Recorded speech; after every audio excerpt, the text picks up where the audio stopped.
Hi, it's Lee and welcome to the Tesla Economist. Alright, I'm sure you all watched Investor Day. It was a long event and a lot was said. So I thought we could go over it part by part. Rather than just make one quick video to explain it all, we can go into detail of what it actually all means. Firstly, there were obviously a lot of mixed opinions on this event. In true Tesla form, the stock of course had its usual sell-off. Well, larger than usual even, dropping over 6%. The reason for the drop was the expectation the market had in anticipation of a new vehicle being mentioned. People were expecting a Gen 3 reveal, or a compact vehicle, or even a robotaxi, or at least a Model 3 Highland launch.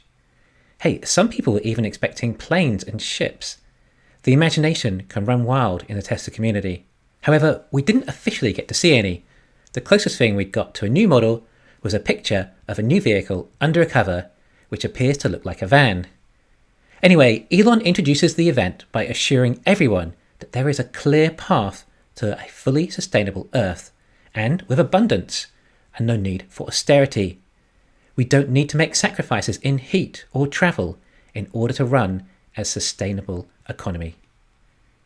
They start to break this down and explain the fact that fossil fuels today are actually only 1/3 the energy is actually delivered to useful work or heat, due to inefficiencies. Not to mention shipping these fuels and mining them too. The point is that we do not need to create as much energy with renewable because most of the combustion energy is waste energy. We now get a more accurate figure of how much energy is required for this. We're told 240 terawatt hours of storage, and we're told it would cost $6 trillion to accomplish, but it's rounded up to $10 trillion for good measure. This includes everything from mining to refining. That might sound like a lot, but in reality, given what it creates, I would say it is feasible. If the world moves more rapidly in that direction, and if the world is incentivized, then it will likely happen faster. It just needs to be a lower cost form of energy. Relative to the global economy, if it was spread out over 10 years, it would just be 1% of global GDP, which does sound doable when you put it like that. But in many locations, it already is a lower cost energy. So it's starting, and as more markets adopt it, then the market becomes larger. Supply chains increase, more goes into research and development, more economies of scale kick in, and eventually costs come down, and then more move in that same direction. Rinse and repeat. Of course, the supply chains are not there yet, hence the whole point of how do we scale to get there. In order to achieve it, apparently it will consume just 0.2% of the global land area required. Of course, this doesn't need to be on farming land. It can literally be achieved in the likes of deserts, where there is very little value in such land otherwise. It doesn't need to consume land with valuable resources. Some of it can even be out in the ocean. Now, to my surprise, Elon says that the electrified economy will require less mining than the current economy. The plan has 5 areas of work: change the grid to renewable, switch to electric vehicles, switch to heat pumps, high temperature heat delivery with hydrogen, and sustainable fuel for boats and planes. Elon's opinion is that as they improve the energy density of batteries, we will see all transportation go fully electric. We get to see a breakdown of what the electric fleet will look like. There's 5 categories of vehicles, which are luxury, mid-size, semi-trucks, larger vehicles like vans, pickup trucks, and probably large SUVs, then compact vehicles. Tesla have placed a number for the quantity of each of these segments that they feel is required for the global fleet. The total is 1.44 billion vehicles, but half of these are under the compact vehicles section. Now, presumably this is not the amount of vehicles that Tesla plan on producing, but the EV industry as a whole, as it would take over 70 years to make that many vehicles at 20 million a year. Of course, we know the global fleet is 2 billion, so we have a discrepancy here of around 600 million vehicles. We might thus suspect that perhaps the discrepancy will be filled in with robotaxis. They say this is 115 terawatt hours of total vehicle batteries and energy storage required for electrified transport, and Tesla's objective is to still do 20 million electric vehicles a year, which would take 70 years to achieve 1.4 billion EVs if only Tesla made EVs, and if all those vehicles didn't need to be replaced. However, perhaps if there is enough competition by that stage, Tesla may have a quarter market share, meaning that it would only take 20 years. Of course, it will take time to grow all their supply chains and manufacturing infrastructure. They talk about heat pumps and how Tesla may get into heat pumps within time, something we have heard all the way back from Battery Day, which may make sense if they can make more efficient heat pumps, obviously at a mass scale and lower cost, using more abundant materials. We hear that the shipping industry can use LFP cells, even for long-haul ships, if they can be fully battery-powered.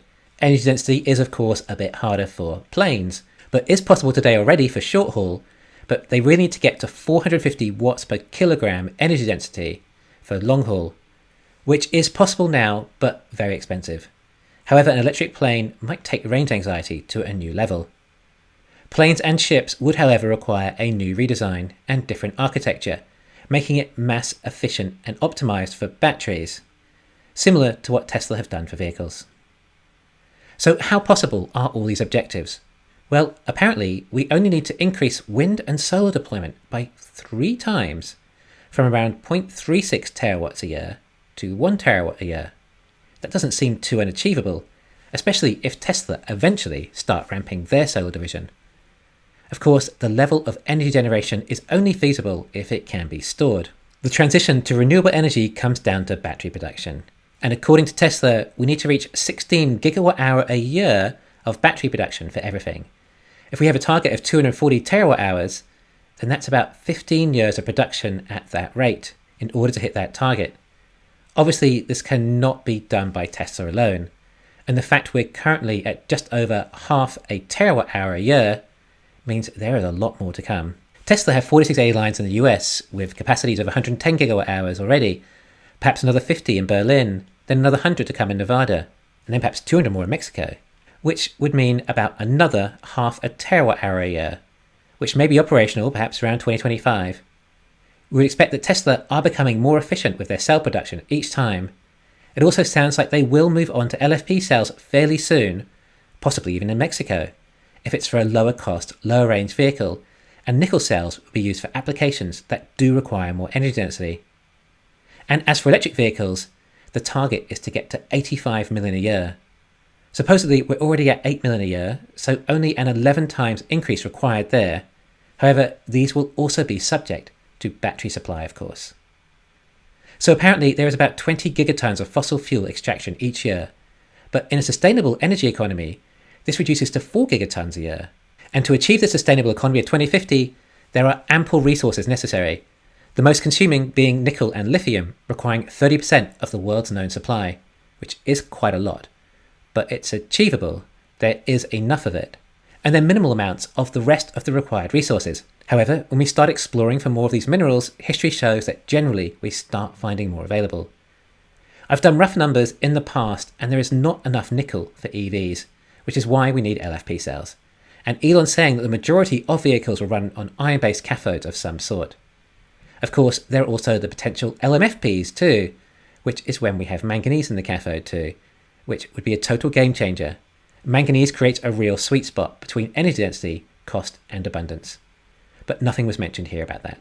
I think Tesla needs to soon announce their plans and what they plan on doing with LFP in-house. If it's about scalability, and nickel is not the scalable solution, and clearly batteries are the biggest limiting factor when it comes to scaling everything up, then more should be talked about when it comes to Tesla's plans for LFP. And people should ask questions about Tesla's plans when it comes to LFP. Anyway, this basically describes what is required in order to achieve a future with sustainable energy and to what scale needs to be reached. Next, we'll discuss on how it can be achieved. Thanks for listening. Please hit the thumbs up and subscribe. You can follow me on Twitter and talk to me on Patreon.